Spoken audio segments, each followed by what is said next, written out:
मेरे प्यारे देशवासियों, नमस्कार।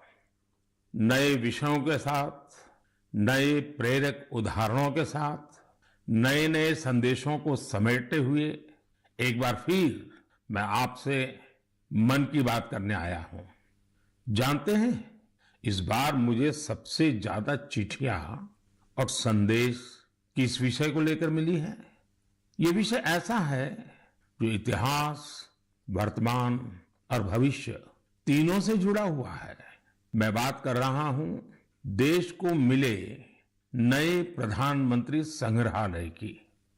इस 14 अप्रैल को बाबा साहब आम्बेडकर की जन्म जयंती पर प्रधानमंत्री संग्रहालय का लोकार्पण हुआ है। इसे देश के नागरिकों के लिए खोल दिया गया है। एक श्रोता है श्रीमान सार्थक जी। सार्थक जी गुरुग्राम में रहते हैं और पहला मौका मिलते ही वो प्रधानमंत्री संग्रहालय देख आए हैं। सार्थक जी ने नमो ऐप पर जो संदेश मुझे लिखा है वह बहुत इंटरेस्टिंग है। उन्होंने लिखा है कि वो बरसों से न्यूज चैनल देखते हैं, अखबार पढ़ते हैं, सोशल मीडिया से भी कनेक्टेड हैं। इसलिए उन्हें लगता था अखबार पढ़ते हैं, सोशल मीडिया से भी कनेक्टेड हैं, इसलिए उन्हें लगता था कि उनकी जनरल नॉलेज काफी अच्छी होगी। लेकिन जब वे पीएम संग्रहालय गए तो उन्हें बहुत हैरानी हुई। उन्हें महसूस हुआ कि वे अपने देश और देश का नेतृत्व करने वालों के बारे में काफी कुछ जानते ही नहीं हैं।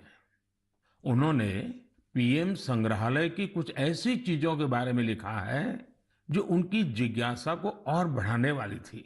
जैसे उन्होंने लाल बहादुर शास्त्री जी का वो चरखा देखकर बहुत खुशी हुई जो उन्हें ससुराल से उपहार में मिला था। उन्होंने शास्त्री जी की पासबुक भी देखी और यह भी देखा कि उनके पास कितनी कम बचत थी। सार्थक जी ने लिखा है कि उन्हें यह भी नहीं पता था कि मोरारजी भाई देसाई स्वतंत्रता संग्राम में शामिल होने से पहले गुजरात में डेप्यूटी कलेक्टर थे। प्रशासनिक सेवा में उनका एक लंबा कैरियर रहा था। सार्थक जी चौधरी चरण सिंह जी के विषय में वो लिखते हैं कि उन्हें पता ही नहीं था कि जमींदारी उन्मूलन के क्षेत्र में चौधरी चरण सिंह जी का बहुत बड़ा योगदान था। इतना ही नहीं, वे आगे लिखते हैं, जब लैंड रिफॉर्म के विषय में वहां मैंने देखा कि श्रीमान PV Narasimha Rao ji land reform के काम में बहुत गहरी रुचि लेते थे। सार्थक जी को भी इस म्यूजियम में आकर ही पता चला कि चंद्रशेखर जी ने 4000 किलोमीटर से अधिक पैदल चलकर ऐतिहासिक भारत यात्रा की थी।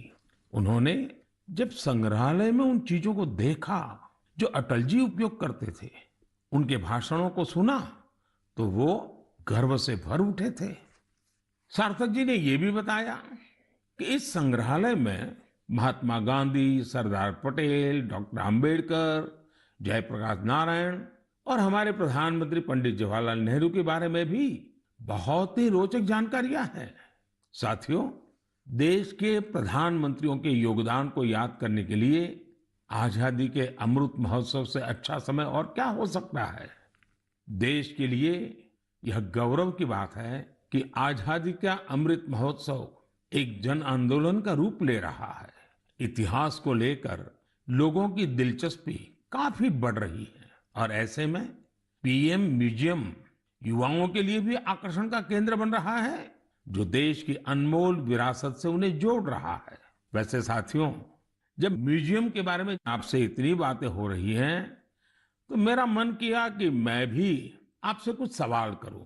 देखते हैं आपकी जनरल नॉलेज क्या कहती है, आपको कितनी जानकारी है। मेरे नौजवान साथियों, आप तैयार हैं? कागज कलम हाथ में ले लिया?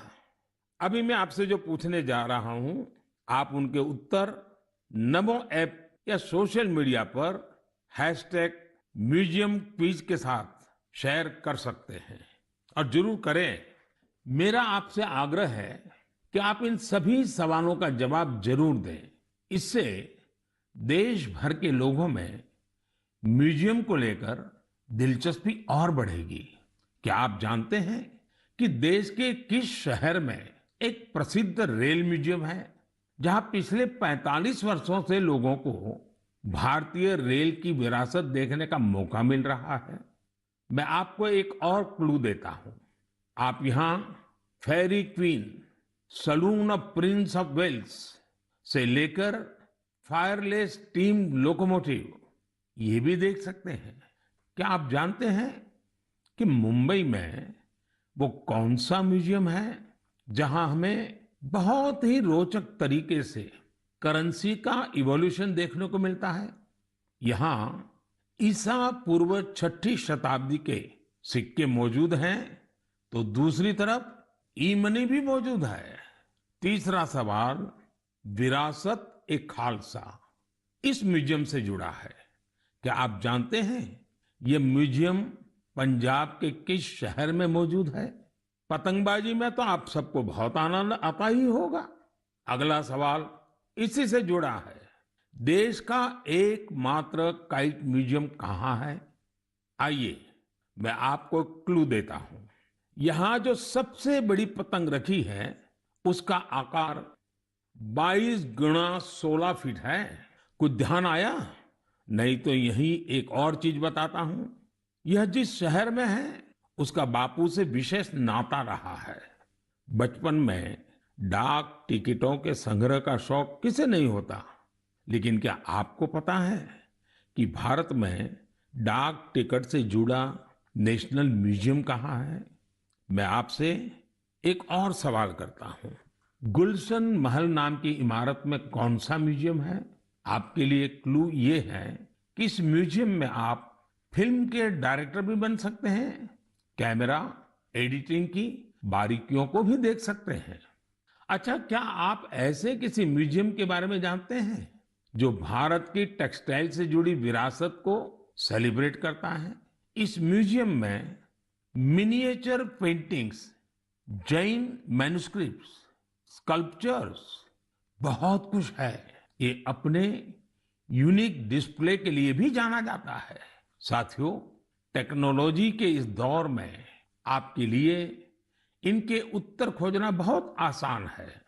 ये प्रश्न मैंने इसलिए पूछे ताकि हमारी नई पीढ़ी में जिज्ञासा बढ़े, वो इनके बारे में और पढ़े, इन्हें देखने जाएं। अब तो म्यूजियम्स के महत्व की वजह से कई लोग खुद आके आकर म्यूजियम्स के लिए काफी दान भी कर रहे हैं। बहुत से लोग अपने पुराने कलेक्शन को, ऐतिहासिक चीजों को भी म्यूजियम्स को दान कर रहे हैं। आप जब ऐसा करते हैं तो एक तरह से आप एक सांस्कृतिक पूंजी को पूरे समाज के साथ साझा करते हैं। भारत में भी लोग अब इसके लिए आगे आ रहे हैं। मैं ऐसे सभी निजी प्रयासों की भी सराहना करता हूं। आज बदलते हुए समय में और कोविड प्रोटोकॉल्स की वजह से संग्रहालयों में नए तौर तरीके अपनाने पर जोर दिया जा रहा है। म्यूजियम्स में डिजिटाइजेशन पर भी फोकस बढ़ा है। आप सब जानते हैं कि 18 मई को पूरी दुनिया में इंटरनेशनल म्यूजियम डे मनाया जाएगा। इसे देखते हुए अपने युवा साथियों के लिए मेरे पास एक आइडिया है। क्यों ना आने वाली छुट्टियों में आप अपने दोस्तों की मंडली के साथ किसी स्थानीय म्यूजियम को देखने जाएं। आप अपना अनुभव #म्यूजियम मेमोरीज के साथ जरूर साझा करें। आपके ऐसा करने से दूसरों के मन में भी संग्रहालयों को लेकर जिज्ञासा जगेगी। मेरे प्यारे देशवासियों, आप अपने जीवन में बहुत से संकल्प लेते होंगे, उन्हें पूरा करने के लिए परिश्रम भी करते होंगे साथियों। लेकिन हाल ही में मुझे एक ऐसे संकल्प के बारे में पता चला जो वाकई बहुत अलग था, बहुत अनोखा था। इसलिए मैंने सोचा कि इसे मन की बात के श्रोताओं को जरूर शेयर करूं। साथियों, क्या आप सोच सकते हैं कि कोई अपने घर से ये संकल्प लेकर निकले कि वो आज दिन भर पूरा शहर घूमेगा और एक भी पैसे का लेन देन कैश में नहीं करेगा, नकद में नहीं करेगा। है ना ये दिलचस्प संकल्प? दिल्ली की 2 बेटियां सागरिका और प्रेक्षा ने ऐसे ही कैशलेस डे आउट का एक्सपेरिमेंट किया। सागरिका और प्रेक्षा दिल्ली में जहां भी गई, उन्हें डिजिटल पेमेंट की सुविधा उपलब्ध हो गई। यूपीआई, क्यूआर कोड की वजह से उन्हें कैश निकालने की जरूरत ही नहीं पड़ी। यहां तक कि स्ट्रीट फूड और रेहड़ी पटरी की दुकानों पर भी ज्यादातर जगह उन्हें ऑनलाइन ट्रांजैक्शन की सुविधा मिली। साथियों, कोई सोच सकता है कि दिल्ली है, मेट्रो सिटी है, वहां ये सब होना आसान है। लेकिन अब ऐसा नहीं है कि यूपीआई का ये प्रसार केवल दिल्ली जैसे बड़े शहरों तक ही सीमित है। एक मैसेज मुझे गाजियाबाद से आनंदिता त्रिपाठी का भी मिला है। आनंदिता पिछले सप्ताह अपने पति के साथ नॉर्थ ईस्ट घूमने गई थी। उन्होंने असम से लेकर मेघालय और अरुणाचल प्रदेश के तवांग तक की अपनी यात्रा का अनुभव मुझे बताया। आपको भी ये जानकर सुखद हैरानी होगी कि कई दिन की इस यात्रा में दूर दराज इलाकों में भी उन्हें कैश निकालने की जरूरत ही नहीं पड़ी। जिन जगहों पर कुछ साल पहले तक इंटरनेट की अच्छी सुविधा भी नहीं थी, वहां भी अब यूपीआई से पेमेंट की सुविधा मौजूद है। सागरिका, प्रेक्षा और आनंदिता के अनुभवों को देखते हुए मैं आपसे भी आग्रह करूंगा कि कैशलेस डे आउट का एक्सपेरिमेंट करके देखें। जरूर करें। साथियों, पिछले कुछ सालों में भीम यूपीआई तेजी से हमारी इकोनॉमी और आदतों का हिस्सा बन गया है। अब तो छोटे छोटे शहरों में और ज्यादातर गांवों में भी लोग यूपीआई से ही लेन देन कर रहे हैं। डिजिटल इकोनॉमी से देश में एक कल्चर भी पैदा हो रहा है। गली नुक्कड़ की छोटी छोटी दुकानों में डिजिटल पेमेंट होने से उन्हें ज्यादा से ज्यादा ग्राहकों को सर्विस देना आसान हो गया है। उन्हें अब खुले पैसों की भी दिक्कत नहीं होती। आप भी यूपीआई की सुविधा को रोजमर्रा के जीवन में महसूस करते होंगे। कहीं भी गए, कैश ले जाने का, बैंक जाने का, एटीएम खोजने का झंझट ही खत्म। मोबाइल से ही सारे पेमेंट हो जाते हैं। लेकिन क्या आपने कभी सोचा है कि आपके इन छोटे छोटे ऑनलाइन पेमेंट से देश में कितनी बड़ी डिजिटल इकोनॉमी तैयार हुई है? इस समय हमारे देश में करीब 20,000 करोड़ रुपए के ट्रांजैक्शन हर दिन हो रहे हैं। पिछले मार्च के महीने में तो यूपीआई ट्रांजैक्शन करीब 10 लाख करोड़ रुपए तक पहुंच गया। इससे देश में सुविधा भी बढ़ रही है और ईमानदारी का माहौल भी बन रहा है। अब तो देश में फिनटेक से जुड़े कई नए स्टार्टअप भी आगे बढ़ रहे हैं। मैं चाहूंगा कि अगर आपके पास भी डिजिटल पेमेंट और स्टार्टअप इकोसिस्टम की इस ताकत से जुड़े अनुभव है, तो उन्हें साझा करिए। आपके अनुभव दूसरे कई और देशवासियों के लिए प्रेरणा बन सकते हैं। मेरे प्यारे देशवासियों, टेक्नोलॉजी की ताकत कैसे सामान्य लोगों का जीवन बदल रही है, ये हमें हमारे आसपास लगातार नजर आ रहा है। टेक्नोलॉजी ने एक और बड़ा काम किया है। ये काम है दिव्यांग साथियों की असाधारण क्षमताओं का लाभ देश और दुनिया को दिलाना। हमारे दिव्यांग भाई बहन क्या कर सकते हैं, ये हमने टोक्यो पैरालंपिक्स में देखा है। खेलों की तरह ही आर्ट्स, एकेडमिक्स और दूसरे कई क्षेत्रों में दिव्यांग साथी कमाल कर रहे हैं। लेकिन जब इन साथियों को टेक्नोलॉजी की ताकत मिल जाती है, तो ये और भी बड़े मुकाम हासिल करके दिखाते हैं। इसलिए देश आजकल लगातार संसाधनों और इंफ्रास्ट्रक्चर को दिव्यांगों के लिए सुलभ बनाने के लिए लगातार प्रयास कर रहा है। देश में ऐसे कई स्टार्टअप्स और संगठन भी हैं जो इस दिशा में प्रेरणादायी काम कर रहे हैं। ऐसी एक संस्था है voice of specially abled people. ये संस्था असिस्टिव टेक्नोलॉजी के क्षेत्र में नए अवसरों को प्रमोट कर रही है। जो दिव्यांग कलाकार हैं उनके काम को दुनिया तक पहुंचाने के लिए भी एक इनोवेटिव शुरुआत की गई है। Voice of specially abled people के इन कलाकारों की पेंटिंग्स, इसकी डिजिटल आर्ट गैलरी तैयार की है। दिव्यांग साथी किस तरह असाधारण प्रतिभाओं के धनी होते हैं और उनके पास कितनी असाधारण क्षमताएं होती हैं, ये आर्ट गैलरी इसका एक उदाहरण है। दिव्यांग साथियों के जीवन में कैसी चुनौतियां होती हैं, उनसे निकलकर वो कहां तक पहुंच सकते हैं, ऐसे कई विषयों को इन पेंटिंग्स में आप महसूस कर सकते हैं। आप भी अगर किसी दिव्यांग साथी को जानते हैं, उनकी टैलेंट को जानते हैं, तो डिजिटल टेक्नोलॉजी की मदद से उसे दुनिया के सामने ला सकते हैं। जो दिव्यांग साथी हैं वो भी इस तरह के प्रयासों से जरूर जुड़े। मेरे प्यारे देशवासियों, देश के ज्यादातर हिस्सों में गर्मी बहुत तेजी से बढ़ रही है।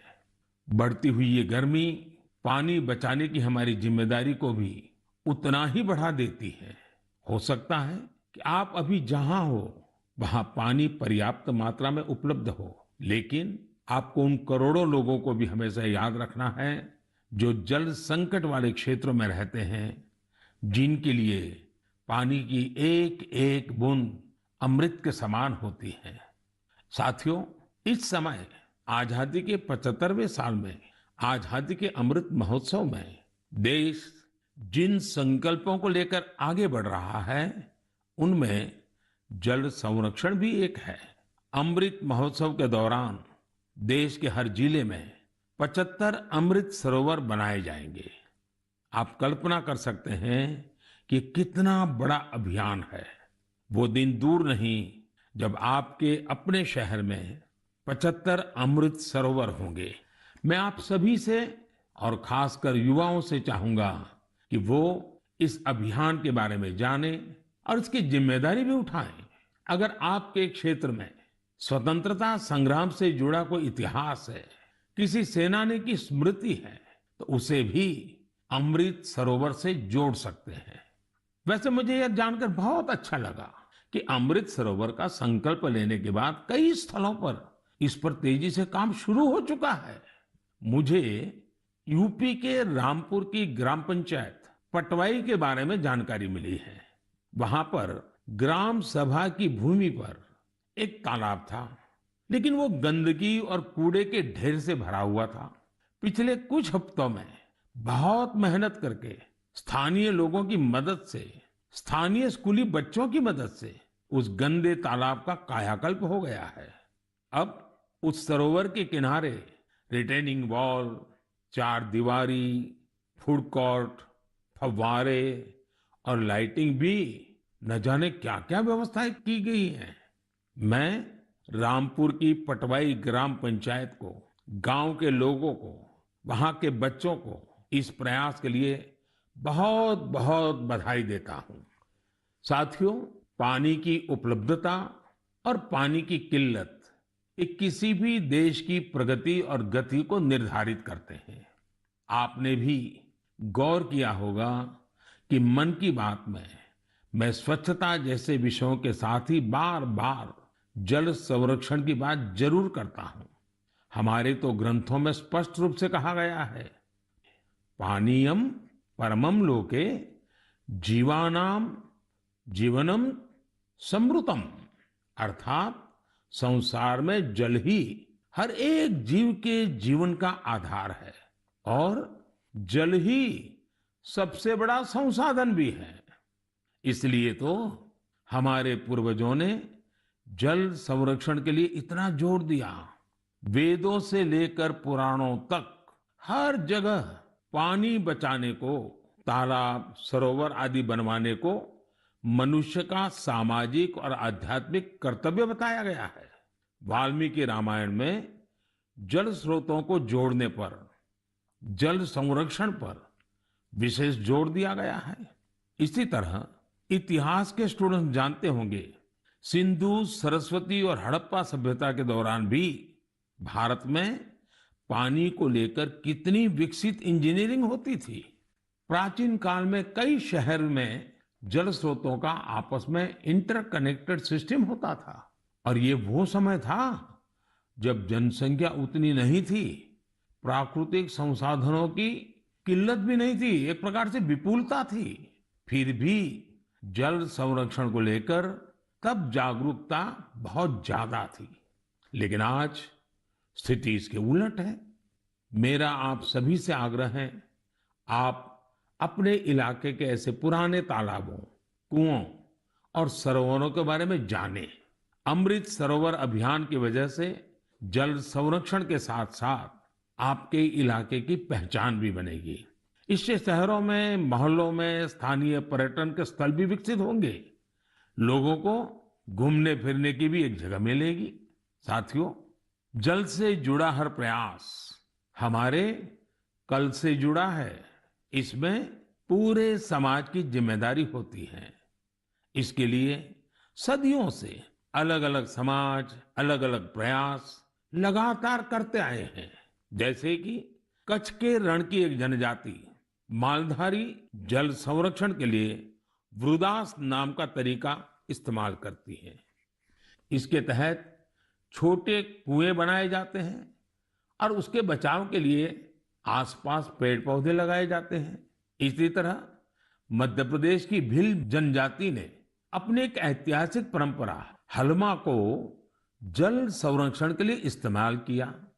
इस परंपरा के अंतर्गत इस जनजाति के लोग पानी से जुड़ी समस्याओं का उपाय ढूंढने के लिए एक जगह पर एकत्रित होते हैं।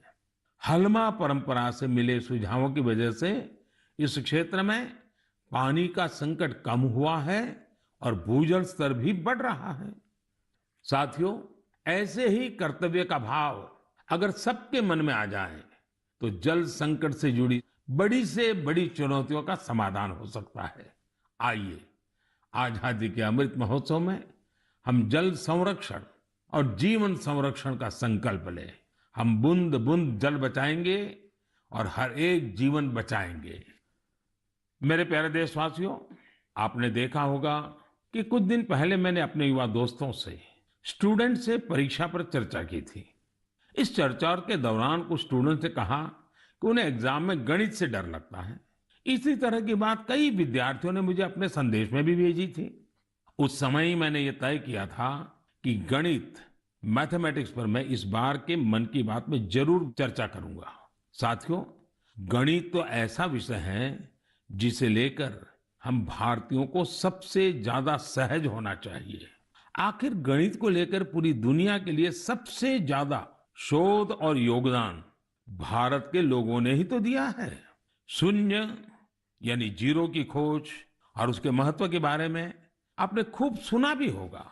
अक्सर आप ये भी सुनते होंगे कि अगर जीरो की खोज न होती तो शायद हम दुनिया की इतनी वैज्ञानिक प्रगति भी न देख पाते। कैलकुलस से लेकर कंप्यूटर्स तक ये सारे वैज्ञानिक आविष्कार जीरो पर ही तो आधारित हैं। भारत के गणितज्ञों और विद्वानों ने यहां तक लिखा है कि यत् किंचित वस्तु तत्सर्वम, यत् किंचित वस्तु तत्सर्वम गणितेन बिना नहीं, गणितेन बिना नहीं। अर्थात इस पूरे ब्रह्मांड में जो कुछ भी है वो सब कुछ गणित पर ही आधारित है। आप विज्ञान की पढ़ाई को याद करिए तो इसका मतलब आपको समझ आ जाएगा। विज्ञान का हर प्रिंसिपल एक मैथमेटिकल फॉर्मूला में ही तो व्यक्त किया जाता है। न्यूटन के लॉज हो, आइंस्टाइन का फेमस इक्वेशन, ब्रह्मांड से जुड़ा सारा विज्ञान एक गणित ही तो है। अब तो वैज्ञानिक भी थियरी ऑफ एवरीथिंग की चर्चा करते हैं, यानी एक ऐसा सिंगल फॉर्मूला जिससे ब्रह्मांड की हर चीज को अभिव्यक्त किया जा सके। गणित के सहारे वैज्ञानिक समझ के इतने विस्तार की कल्पना हमारे ऋषियों ने हमेशा से की है। हमने अगर शून्य का आविष्कार किया तो साथ ही अनंत यानी इन्फिनिट को भी एक्सप्रेस किया है। सामान्य बोलचाल में जब हम संख्याओं और नंबर्स की बात करते हैं तो मिलियन, बिलियन और ट्रिलियन तक बोलते और सोचते हैं। लेकिन वेदों में और भारतीय गणित में ये गणना बहुत आगे तक जाती है। हमारे यहाँ एक बहुत पुराना श्लोक प्रचलित है, एकम दशम शतम चैव सहस्त्रम अयुतम तथा लक्ष्यम च न्यूतम चैव कोटि ही अर्बुदम एव च वृंदम खर्वो निखर्व च शंख पद्म च सागर अंत्यम मध्यम परार्ध च दश वृद्धा यथाक्रमम। इस श्लोक में संख्याओं का ऑर्डर बताया गया है, जैसे कि 1, 10, 100, 1000 और अयूत, लाख, नियूत और कोटि यानी करोड़। इसी तरह यह संख्या जाती है शंख, पद्म और सागर तक। एक सागर का अर्थ होता है कि 10 की पावर 57। यही नहीं, इसके आगे भी ओघ और महोघ जैसी संख्याएं होती हैं। एक महोघ होता है 10 की पावर 62 के बराबर, यानी एक के आगे 62 शून्य, 62 जीरो। हम इतनी बड़ी संख्या की कल्पना भी दिमाग में करते हैं तो मुश्किल होती है, लेकिन भारतीय गणित में इनका प्रयोग हजारों सालों से होता आ रहा है। अभी कुछ दिन पहले मुझसे इंटेल कंपनी के सीईओ मिले थे।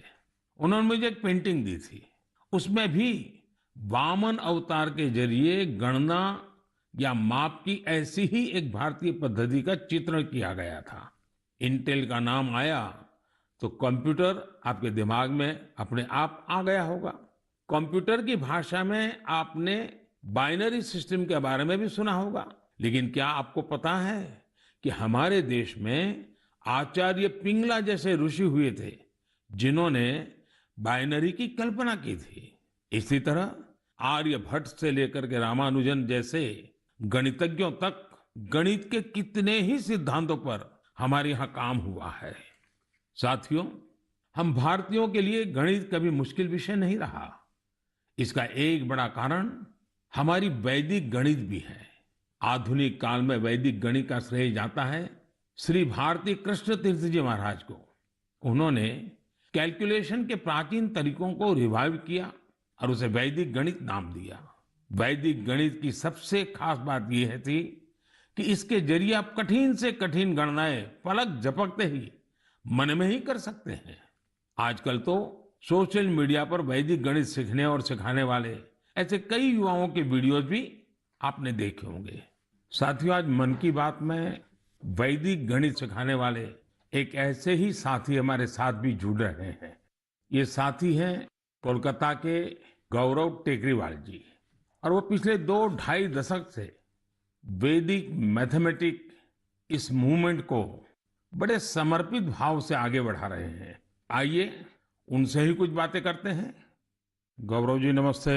नमस्ते सर। मैंने सुना है कि आप वैदिक मैथ्स के लिए काफी रुचि रखते हैं, बहुत कुछ करते हैं। तो पहले तो मैं आपके विषय में कुछ जानना चाहूंगा और बाद में इस विषय में आपकी रुचि कैसे है, जरा मुझे बताइए। सर, मैं 20 साल पहले जब बिजनेस स्कूल के लिए अप्लाई कर रहा था तो उसकी कॉम्पिटिटिव एग्जाम होती थी, जिसका नाम है कैट। उसमें बहुत सारे गणित के सवाल आते थे जिसको कम समय में करना पड़ता था। तो मेरी माँ ने मुझे एक बुक ला कर दिया जिसका नाम था वैदिक गणित। स्वामी श्री भारती कृष्ण तीर्थ जी महाराज ने वो बुक लिखी थी और उसमें उन्होंने 16 सूत्र दिए थे जिसमें गणित बहुत ही सरल और बहुत ही तेज हो जाता था। जब मैंने वो पढ़ा तो मुझे बहुत प्रेरणा मिली और फिर मेरी रुचि जागृत हुई मैथमेटिक्स में। मुझे समझ में आया कि ये सब्जेक्ट जो भारत की देन है, जो हमारी धरोहर है, उसको विश्व के कोने कोने में पहुंचाया जा सकता है। तब से मैंने इसको एक मिशन बनाया कि वैदिक गणित को विश्व के कोने कोने में पहुंचाया जाए, क्योंकि गणित की डर सर हर जन को सताती है और वैदिक गणित से सरल और क्या हो सकता है। गौरव जी, कितने सालों से आप इसमें काम कर रहे हैं? मुझे आज हो गए करीबन 20 साल सर, मैं उसमें ही लगा हुआ हूँ। और अवेयरनेस के लिए क्या करते हैं, क्या क्या प्रयोग करते हैं, कैसे जाते हैं लोगों के पास? हम लोग स्कूल्स में जाते हैं, हम लोग ऑनलाइन शिक्षा देते हैं, हमारी संस्था का नाम है वैदिक मैथ्स फोरम इंडिया। उस संस्था के तहत हम लोग इंटरनेट के माध्यम से 24 घंटे वैदिक मैथ्स पढ़ाते हैं सर। गौरव जी, आप तो जानते हैं मैं लगातार बच्चों के साथ बातचीत करना पसंद भी करता हूं और मैं अवसर ढूंढता रहता हूं। और एग्जाम वॉरियर से तो मैं बिल्कुल एक प्रकार से मैंने उसको इंस्टीट्यूशनलाइज कर दिया है। और मेरा भी अनुभव है कि ज़्यादातर जब बच्चों से बात करता हूं तो गणित का नाम सुनते ही वो भाग जाते हैं। और तो मेरी कोशिश यही है कि ये बिना कारण जो एक हाव पैदा हुआ है उसको निकाला जाए, ये डर निकाला जाए। और छोटी छोटी टेक्निक जो परंपरा से है, क्योंकि भारत गणित के विषय में कोई नया नहीं है, शायद दुनिया में पुरातन परंपराओं में भारत के पास गणित की परंपरा रही है। तो एग्जाम वॉरियर को डर निकालना है तो आप क्या कहेंगे उनको? सर, ये तो सबसे ज्यादा उपयोगी है बच्चों के लिए, क्योंकि एग्जाम का जो डर होता है, जो हवा हो गया है हर घर में, एग्जाम के लिए बच्चे ट्यूशन लेते हैं, पेरेंट्स परेशान रहते हैं, टीचर्स भी बहुत परेशान होते हैं। तो वैदिक गणित से ये सब छू मंतर हो जाता है। इस साधारण गणित की अपेक्षा में वैदिक गणित 1500% तेज है और इससे बच्चों में बहुत कॉन्फिडेंस आता है और दिमाग भी तेजी से चलता है। जैसे हम लोग वैदिक गणित के साथ योग भी इंट्रोड्यूस किए हैं, जिससे कि बच्चे अगर चाहें तो आंख बंद कर भी कैलकुलेशन कर सकते हैं वैदिक गणित पद्धति के द्वारा। वैसे ध्यान की जो परंपराएं हैं उसमें भी इस प्रकार से गणित करना, वो भी ध्यान का एक प्राइमरी कोर्स भी होता है। Right sir. चलिए गौरव जी, बहुत अच्छा लगा मुझे, और आपने मिशन मोड में इस काम को उठाया है। और विशेष करके आपकी माताजी ने एक अच्छे गुरु के रूप में आपको ये रास्ते पर ले गई और आज आप लाखों बच्चों को उस रास्ते पर ले जा रहे हैं। मेरी तरफ से आपको बहुत बहुत शुभकामनाएं। शुक्रिया सर, मैं आपका आभार व्यक्त करता हूँ सर कि वैदिक गणित को आपने महत्व दिया और मुझे चुना सर, तो वी आर वेरी थैंकफुल। बहुत बहुत धन्यवाद। नमस्कार। नमस्ते सर। साथियों, गौरव जी ने बड़े अच्छे तरीके से बताया कि वैदिक गणित कैसे गणित को मुश्किल से मजेदार बना सकता है। यही नहीं, वैदिक गणित से आप बड़ी बड़ी साइंटिफिक प्रॉब्लम्स भी सॉल्व कर सकते हैं। मैं चाहूंगा सभी माता पिता अपने बच्चों को वैदिक गणित जरूर सिखाएं। इससे उनका कॉन्फिडेंस तो बढ़ेगा ही, उनके ब्रेन की एनालिटिकल पावर भी बढ़ेगी। और हाँ, गणित को लेकर कुछ बच्चों में जो भी थोड़ा बहुत डर होता है, वो डर भी पूरी तरह समाप्त हो जाएगा। मेरे प्यारे देशवासियों, मन की बात में आज म्यूजियम से लेकर मैथ तक कई ज्ञानवर्धक विषयों पर चर्चा हुई। ये सब विषय आप लोगों के सुझावों से ही मन की बात का हिस्सा बन जाते हैं। मुझे आप इसी तरह आगे भी अपने सुझाव नमो ऐप और माय गॉव के जरिए भेजते रहिए। आने वाले दिनों में देश में ईद का त्योहार भी आने वाला है। 3 मई को अक्षय तृतीया और भगवान परशुराम की जयंती भी मनाई जाएगी। कुछ दिन बाद ही वैशाख बुद्ध पूर्णिमा का पर्व भी आएगा। ये सभी त्योहार संयम, पवित्रता, दान और सौहार्द के पर्व हैं। आप सभी को इन पर्वों की अग्रिम शुभकामनाएं। इन पर्वों को खूब उल्लास और सौहार्द के साथ मनाइए। इन सब के बीच आपको कोरोना से भी सतर्क रहना है। मास्क लगाना, नियमित अंतराल पर हाथ धुलते रहना, बचाव के लिए जो भी जरूरी उपाय है आप उनका पालन करते रहें। अगली बार मन की बात में हम फिर मिलेंगे और आपके भेजे गए कुछ और नए विषयों पर चर्चा करेंगे। तब तक के लिए विदा लेते हैं। बहुत बहुत धन्यवाद। नमस्कार।